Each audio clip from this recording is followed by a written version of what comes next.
જો પરાગનયન એટલે શું? પરાગરજ પરાગાક્ષર ઉપર સ્થાપિત થવાની ક્રિયા. પછી એના બે પ્રકાર આપણે પાડ્યા. કયા? સ્વપરાગનયન અને પરપરાગનયન. ત્યારે આપણે કીધું કે સ્વપરાગનયન એટલે એક જ પુષ્પની અંદર કાં તો એક જ વનસ્પતિના બે જુદા જુદા પુષ્પની વચ્ચે, બરાબર. અને પરપરાગનયન એટલે બે જુદી જુદી વનસ્પતિના બે જુદા જુદા પુષ્પ વચ્ચે. પછી સ્વપરાગનયનના બે પ્રકાર આપણે પાડ્યા. કયા? સ્વફલન એટલે કે ઓટોગેમી અને બીજું ગેઇટોનોગેમી. હવે ઓટોગેમી એટલે સ્વફલન, તે દ્વિલિંગી પુષ્પમાં થાય. સમજો, લખવાની જરૂર નથી ને.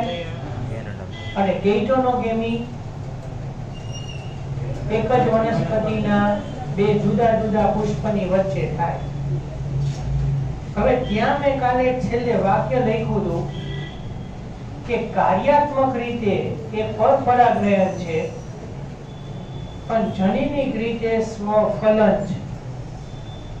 સ્વપરાગનયન નહીં હો, સ્વફલન. તો અત્યારે સમજાવો.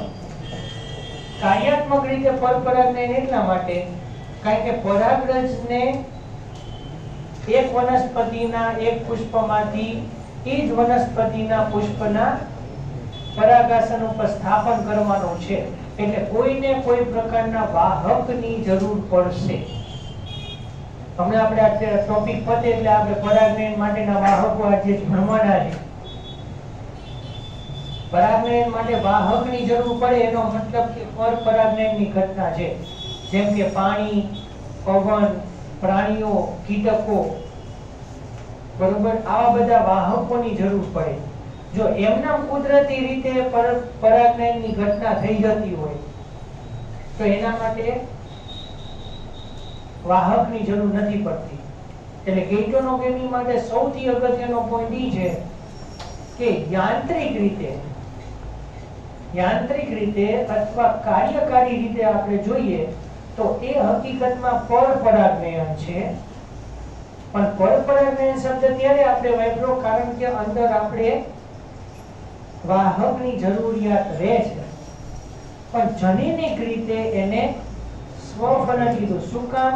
કારણ કે એની જ પરાગરજ એના જ પરાગાસન ઉપર સ્થાપિત થાય છે. બરાબર. એટલે કાલની વાતનો અર્થ અહીંયા તમને આપી દઉં કે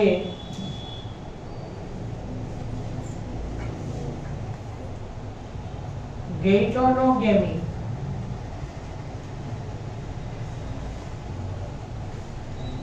યાંત્રિક રીતે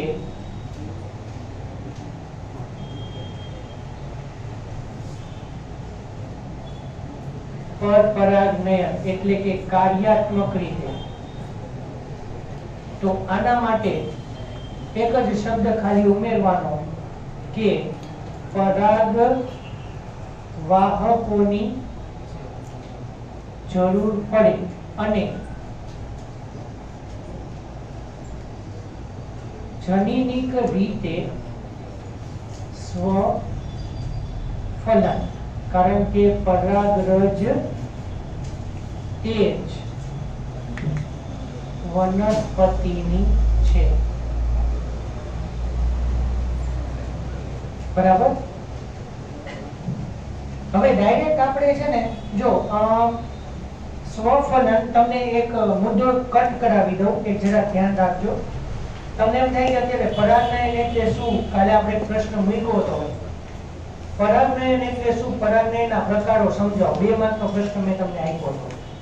તમે આમ જનરલી પરાગનયનનું હેડિંગ વાંચો ને તો પર વર્ષ ત્યાં સુધી આપણે લખવાનું થાય. તો આપણને એમ થાય કે એટલો બધો મોટો જવાબ 2 માર્કની અંદર, પણ એક પેરેગ્રાફ કટ કરવાનો છે. 27 નંબરના પેજ ઉપર પરાગનયનની ઉપરની લીટી તમને આપી કે 3 લીટી ટૂંકમાં જ વર્ણન કરવાનું છે. કઈ રીતે? કે વનસ્પતિમાં પરાગરજ અને અંડકોષ બંને અચલિત છે અને એટલા જ માટે વનસ્પતિની અંદર પરાગનલિકાનું નિર્માણ જ થાય છે. પરાગનલિકા એ પોતે નરજન્યુઓને વહન કરવામાં મદદ કરે છે, કારણ કે ચલાયમાન નથી, ચલિત નથી. ખ્યાલ આવે? પછી તમારે જે પરાગનયન હેડિંગ આપ્યું છે એટલે હાઇલાઇટ કર્યું છે ત્યાંથી તમારે એક્ચ્યુઅલી લખવાનું ચાલુ થાય.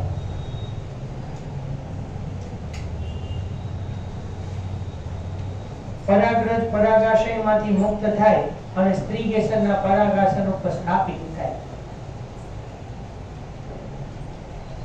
બરાબર?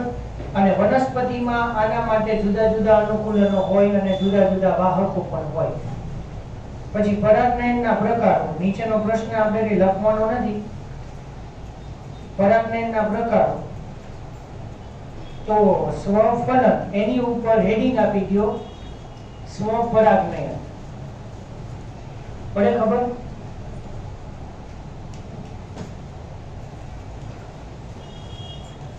હવે ક્યારેક માત્ર 2 મિનિટમાં જ પ્રશ્ન પૂછવો હોય, સ્વપરાગનયન સમજાવો, તો એની અંદર આપણે સ્વફલન અને ગેઇટોનોગેમી લખવાનું રહે. પણ સ્વફલન જે છે, પડે છે પ્રશ્નની ખબર? 2 મુદ્દા છે એટલે આપણે 2 માર્કમાં એને આવડી શકાય. પણ સ્વફલન જે છે એમાં ઘણું બધું છે. તો સ્વફલન એમાં કેટલું લખશો એ તમને કહી દઉં. 28 નંબરના પેજ ઉપર આવી જાઓ. જેથી પરાગનયન થઈ શકે ત્યાં સુધી લખવાનું છે, બીજી જ લાઈન.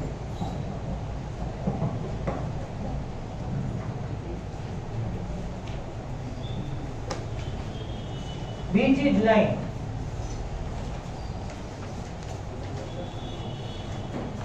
અચ્છા, તો હવેનો પેરેગ્રાફ જે રહ્યો ને ત્યાં હેડિંગ આપી દો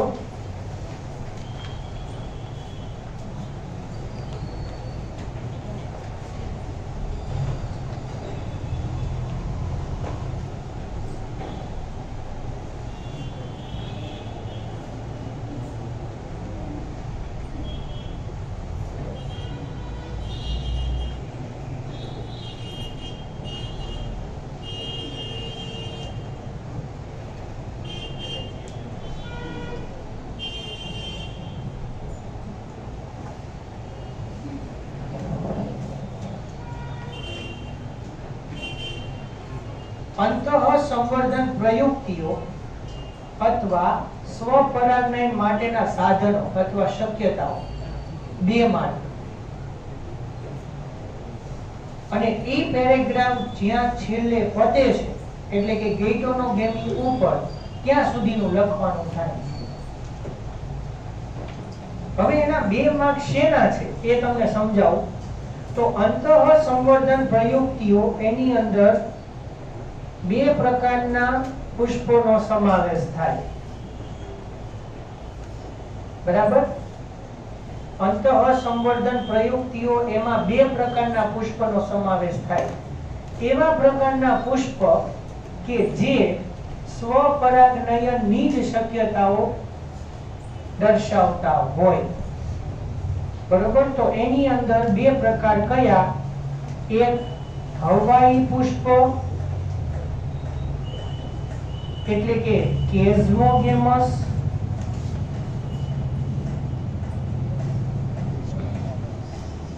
હવાઈ પુષ્પ એટલે કે કેઝમોગેમસ ફ્લાવર્સ, અને બીજું સમૃદ્ધ પુષ્પો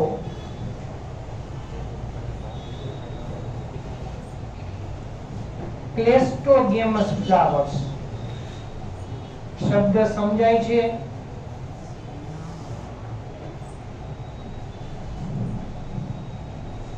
અચ્છા, તો કાલે ઓટોગેમી, ગેઇટોનોગેમી, આજે આવ્યું કેઝમોગેમી અને ક્લેસ્ટોગેમી.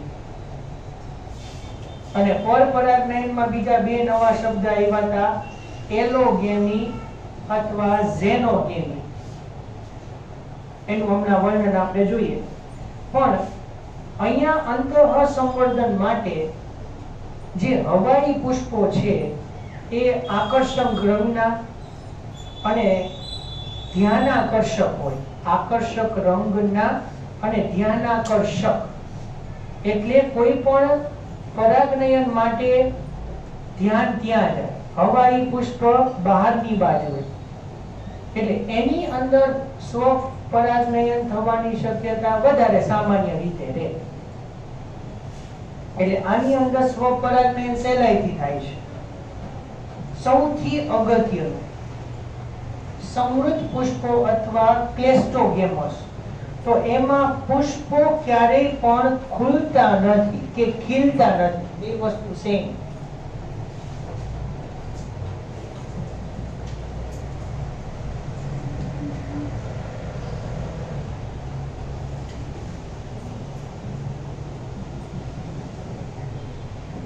સમૃદ્ધ પુષ્પો એટલે પુષ્પો ક્યારેય પણ ખીલતા નથી. એટલે પુષ્પ હંમેશા એની કલિકા અવસ્થામાં જ રહે. કલિકા અવસ્થાની અંદર જ પરાગાશય પરિપક્વ બને, પરાગરજ એમાંથી બહાર મુક્ત થાય અને પરાગાસન એનો સ્વીકાર કરે. એટલે અંદર ને અંદર કલિકાની અંદર જ સ્વપરાગનયનની ઘટના થઈ જાય. બરાબર. તો આવું સમૃદ્ધ પુષ્પોના તમને 3 ઉદાહરણ હવે જે હેડિંગ અપાયું ત્યાં આપ્યા છે. કોમેલિના,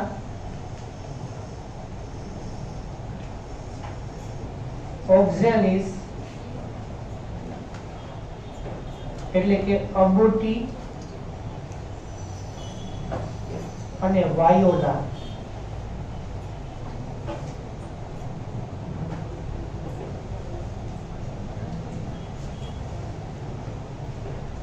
તો કોમેલિના, ઓક્ઝેલિસ અને વાયોલા આ 3 વનસ્પતિઓ એવી છે કે એમાં પુષ્પો ક્યારેય પણ ખીલતા નથી.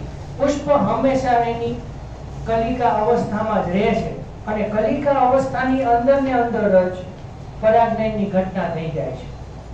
પછી તો અત્યાર સુધીના શબ્દોમાં ઓટોગેમી, ક્લેસ્ટોગેમી, કેઝમોગેમી અને ક્લેસ્ટોગેમી આવ્યું, ગેઇટોનોગેમી. હવે બીજું હોમોગેમી, એક નવો શબ્દ. પણ સ્વફલનની છેલ્લી લાઈન એવી કંઈક આપી છે, 1-2 લાઈન આગળ પાછળ જોજો કે જ્યારે પરાગરજ પરાગાશયમાંથી મુક્ત થાય એ જ સમયે પરાગાસન ગ્રહણશીલ બને. એવું વાક્ય મળ્યું ને?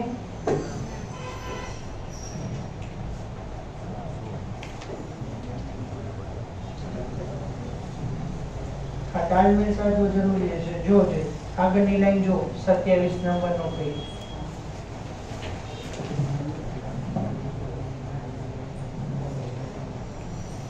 પરાગરજની મુક્તિ અને પરાગાસન એને ગ્રહણ કરે એ બંને વચ્ચે તાલમેલ હોવો જરૂરી છે.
પરાગાશય જ્યારે પરાગરજને મુક્ત કરે એ જ ટાઈમે પરાગાસન એને ગ્રહણ કરવા માટે સક્ષમ હોવું જોઈએ.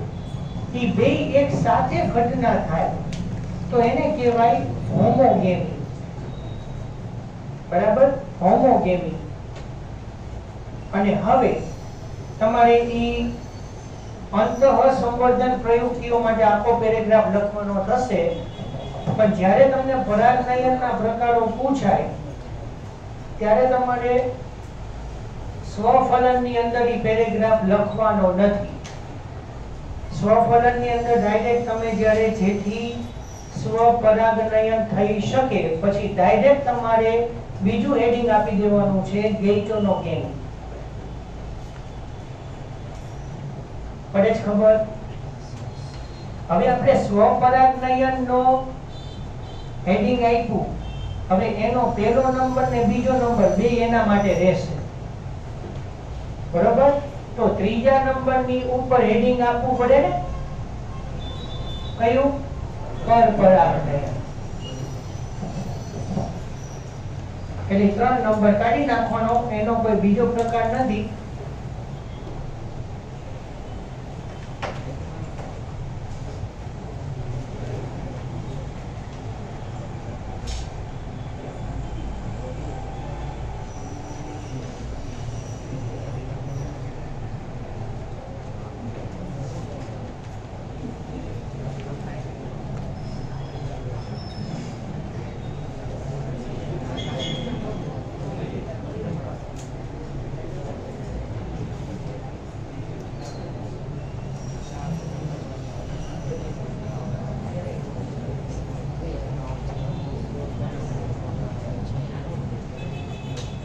પરપરાગનયન જે કોઈ વનસ્પતિઓની અંદર જોવા મળતું હોય એ બધી વનસ્પતિઓને પરવશ એટલે કે ઝેનોગેમી કહેવાય. અને આ જ ઝેનોગેમી એ એલોગેમીનો એક ભાગ. પરપરાગનયન માટે વનસ્પતિઓ એની માટે જુદા જુદા પરાગવાહકો પણ હોઈ શકે. એટલે પરપરાગનયન, ઝેનોગેમી, એલોગેમી અથવા પરવશ વનસ્પતિઓ બધા શબ્દ અહીંયા એક સરખા. બસ એટલે સ્વપરાગનયન માટે તમારે થોડું વર્ણન લખવાનું થશે. ગેઇટોનોગેમીમાં એક ખાસ વાક્ય યાદ રાખજો, બરાબર, કે કાર્યાત્મક રીતે પરપરાગનયન અને જનીનિક રીતે સ્વફલન. તે ખાસ. અને પરવશ વનસ્પતિઓ અથવા પરપરાગનયન એમાં 2 લાઈનની અંદર તમારે વર્ણન પૂરું કરવાનું થશે. એટલે આખો પરાગનયનની અંદરનો જે ટોપિક છે એમાંથી આપણે 2 પ્રશ્ન બને. પરાગનયન એટલે શું, પરાગનયનના પ્રકારો દર્શાવો, એમાં તમારે તમારી રીતે વર્ણન કરવાનું થશે. ક્યારેક 2 માર્કનો પ્રશ્ન કયો, સ્વપરાગનયન એટલે શું, તેના પ્રકારો સમજાવો. બરાબર? તો એની અંદર આપણે શું લખવાનું રહે, ઓટોગેમી અને ગેઇટોનોગેમી. બરાબર? અને 2 માર્કનો અલગ પ્રશ્ન, અંતઃસંવર્ધન પ્રયુક્તિઓ અથવા સ્વપરાગનયન માટેની પ્રયુક્તિઓ સમજાવો. બરાબર? અંતઃસંવર્ધન પ્રયુક્તિઓ અથવા સ્વપરાગનયન માટેની પ્રયુક્તિઓ સમજાવો. બસ આટલું પરાગનયન એટલે શું અને તેના પ્રકારો માટેની વાત. હવે પરાગનયન માટેના વાહકો.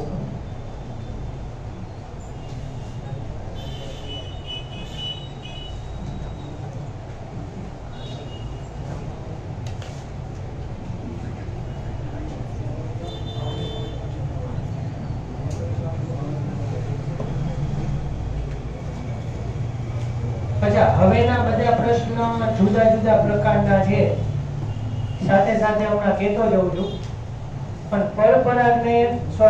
પરાગનયન માટે વાહકો જે છે એ 2 પ્રકારના છે.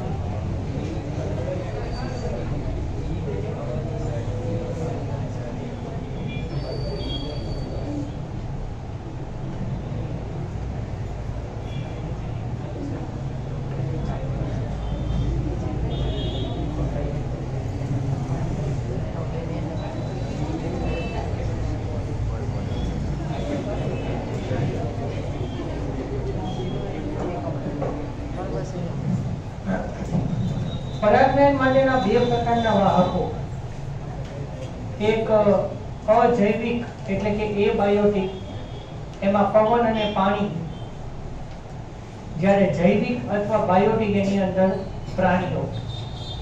બરાબર. તો એક અગત્યની એમસીક્યુ, એક અગત્યની લાઈન. બરાબર. મોટે ભાગે વનસ્પતિઓ જૈવિક વાહકોનો ઉપયોગ કરે છે. મોટા ભાગની વનસ્પતિઓની અંદર પ્રાણીઓનો ઉપયોગ થાય. બહુ જ ઓછી સંખ્યાની અંદર વનસ્પતિમાં પવન દ્વારા અને પાણી દ્વારા પરાગનયન થાય.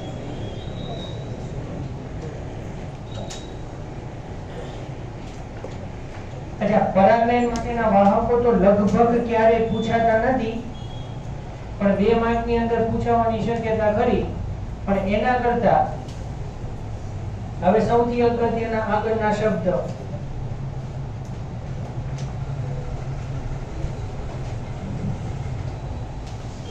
અજૈવિક પરાગનયન પૈકી પવન દ્વારા પરાગનયન. લાઈન મેડી? હા, મેડી લાઈન. ત્યાં હેડિંગ આપો. વાત પરાગનયન, વાત પરાગનયન અથવા પવન દ્વારા પરાગનયન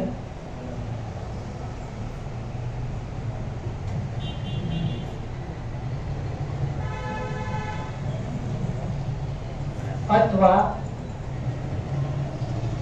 એનિમોફિલી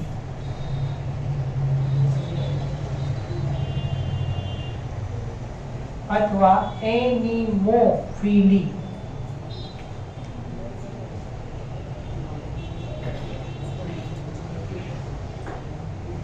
હવે પેરેગ્રાફ પૂરો કરવાનો ત્યાં સુધી પવન દ્વારા પરાગનયન આવશે. હવે એક મેજર મિસ્ટેક બે પવન દ્વારા પરાગનયન 2 માં સમજાવું છું. હવે આપણે એ સમજીએ છીએ, પણ ઘણી વખત આપણાથી એવી મિસ્ટેક થઈ જાય એનિમોફિલી, એટલે આપણને ઇંગ્લિશમાં એનિમોફિલી પ્રમાણે એક મિસઅન્ડરસ્ટેન્ડિંગ થાય કે પ્રાણીઓ દ્વારા પરાગનયન થશે. હમણાં હું તમને કહું છું, કારણ કે પ્રાણીઓ દ્વારા પરાગનયનને ઝૂફિલી કહેવાય. એટલે ખાસ આમાં ધ્યાનમાં રાખજો કે પવન દ્વારા પરાગનયનને એનિમોફિલી કહેવાય. એ પેરેગ્રાફ અત્યારે ટીક કરી દો ખાલી, પછી આપણે સમજીએ. પછી પાણી દ્વારા પરાગનયન આવ્યું, એમાં ઉપર હેડિંગ આપો જલ પરાગનયન. જલ પરાગનયન અથવા પાણી દ્વારા પરાગનયન. આ ઈઝી છે, એના માટે હેડિંગ આપશું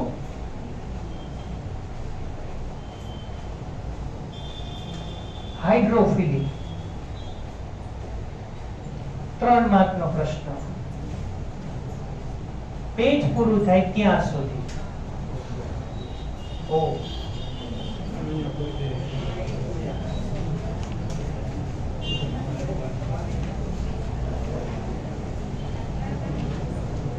પણ એની અંદર હજી બીજા પ્રશ્ન છે.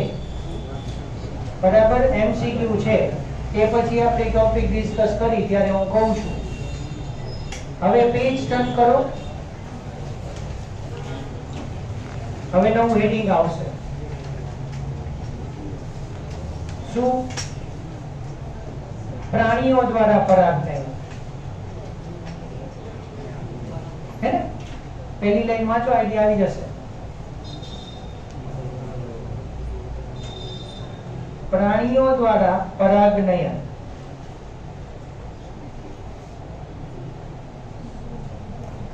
ઝૂફિલી.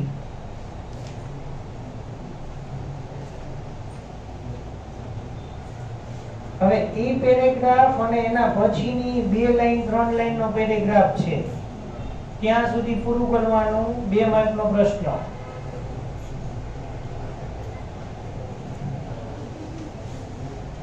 કેમ? કારણ કે હવે નવું હેડિંગ આવવાનું છે શું? કીટકો દ્વારા પરાગનયન.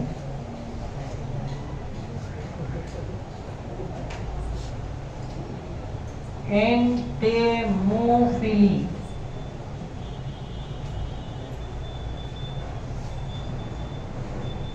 બરાબર. એન્ટેમોફિલી કીટકો દ્વારા પરાગનયન. એનું બીજું નામ લખો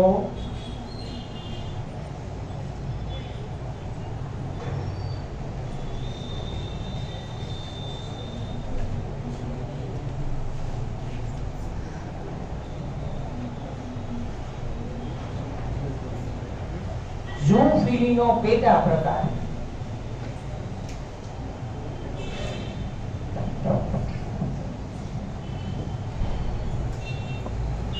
બરાબર. ઝૂફિલીનો એક પેટા પ્રકાર, કારણ કે પ્રાણીઓ દ્વારા પરાગનયનની અંદર એક કીટકો તો આવી જ જશે, એટલે કીટકો દ્વારા પરાગનયન અલગ રીતે થાય. એના માટે એન્ટેમોફિલી મેઇન ગોટાળો આ બે વચ્ચે થશે. એનિમોફિલીમાં ખાસ ધ્યાન રાખજો, આવડતું હોવા છતાંય ક્યારેક એનિમોફિલી ઇંગ્લિશ વર્ડ પ્રમાણે ઘણા બધા એને ઝૂફિલી તરીકે જાણીને લખી નાખે. અને એન્ટેમો એટલે કીટકો દ્વારા પરાગનયન. અને ક્યારેક એમસીક્યુ એવી રીતે પૂછાય કે ઝૂફિલીનો પેટા એકમ કયો? બરોબર, 4000 ઓપ્શન ગોઠવા હોય. 3 માર્કનો પ્રશ્ન.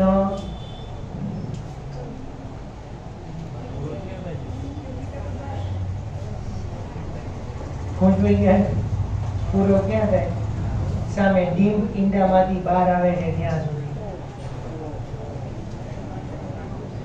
પછીનો પેરેગ્રાફ ખાલી પ્રશ્નનો છે. હા, 3 માર્કનો પ્રશ્ન 2 માર્કમાં લઈ લે. 2 માર્ક વધી જાય ને, કઈ વાંધો નહીં. હાલો 3 માર્ક. આમ તો 2 માં જ આવે. ઠીક છે, જોશું. હા, 2/3 કર નાખો.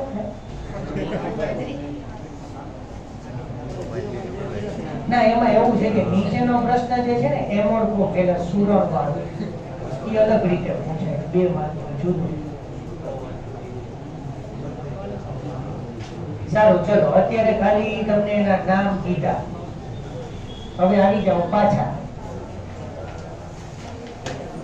બરાબર, ક્યાંય હેડિંગ નથી આપ્યા, ક્યાં કયા પ્રશ્નમાં કેટલું લખવું એ બધું તમને કહી દીધું. હવે આપણે એક પછી એક વારા ફરતી જોઈએ. બરાબર, છેલ્લો ટોપિક પછી હું અટકું છું, લખી લો. એનિમોફિલી સ્ટાર્ટ કરીએ. સાવ સહેલો નાનો પોઈન્ટ, ધ્યાન રાખો. 2 મિનિટ બને ત્યાં સુધી હું ટર્મિનોલોજી યુઝ કરીશ. બરાબર, એટલે વારંવાર રિપીટ થાય, ખ્યાલમાં આવે. ટેક્સ્ટબુક ની અંદર જોવા માટે, સમજવા માટે આમ આપણને તરત ખ્યાલ આવી જાય કે આમાં પવન દ્વારા પરાગનયન છે. પણ પેપર ની અંદર હજી છેલ્લી વખત કહી દઉં છું, ઉતાવળે ભૂલ ન કરતા.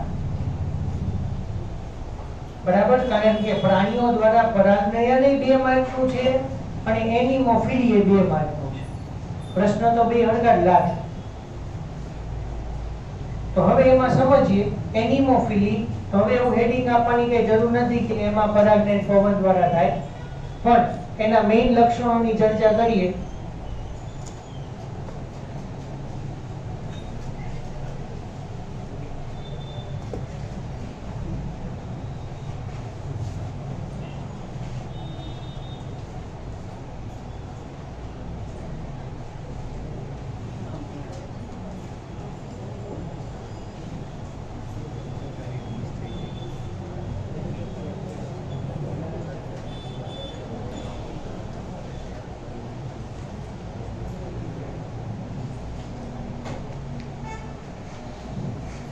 પરાગરજ વજનમાં હલકી સૂકી અને એની ફરતે કોઈ એવું શ્લેષ્મનું આવરણ એટલે કે પરાગરજ ચિકાશયુક્ત નથી.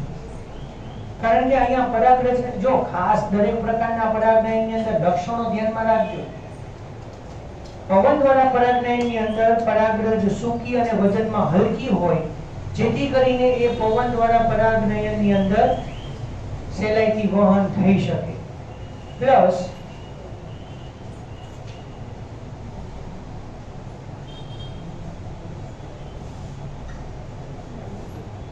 પુષ્પનો આકર્ષક રંગ, પુષ્પોની આકર્ષક ગોઠવણી જેને તમે પુષ્પ વિન્યાસ કહો છો, ખાદ્ય પરાગરજ, ફૂલોનો રસ, એને નેક્ટર કહેવાય.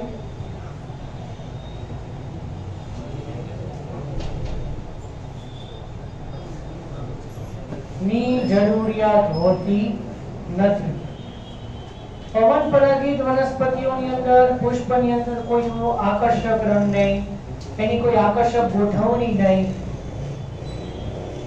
પણ આ બધું કીટક પરાગિત વનસ્પતિમાં આવશે.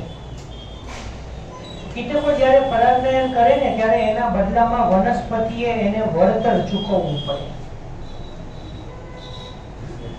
કીટકો જ્યારે વનસ્પતિ માટે પરાગનયન કરે ત્યારે વનસ્પતિએ કીટકોને વળતર ચૂકવવું પડે, કર ચૂકવવો પડે, એને એની કિંમત આપવી પડે.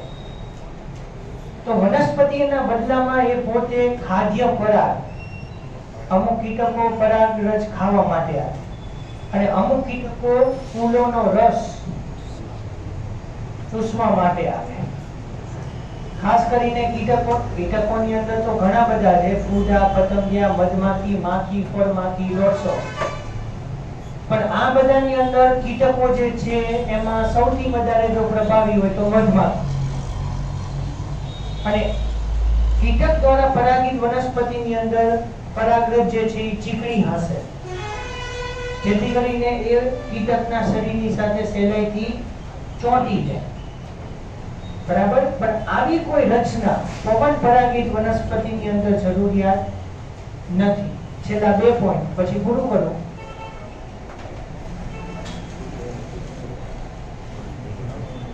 પરાગરજની સંખ્યા ખૂબ જ વધુ હોય છે. એનો મતલબ કે ખૂબ વધારે સંખ્યામાં પરાગરજ ઉત્પન્ન થાય છે કારણ કે શું લખું?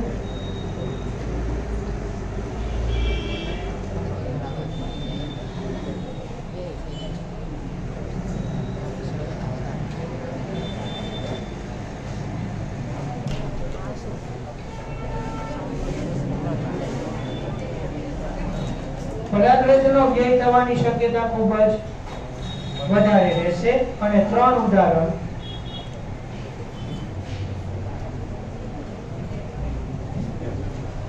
મકાઈ, નાળિયેર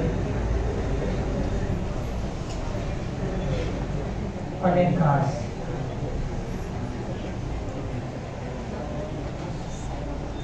લખી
With our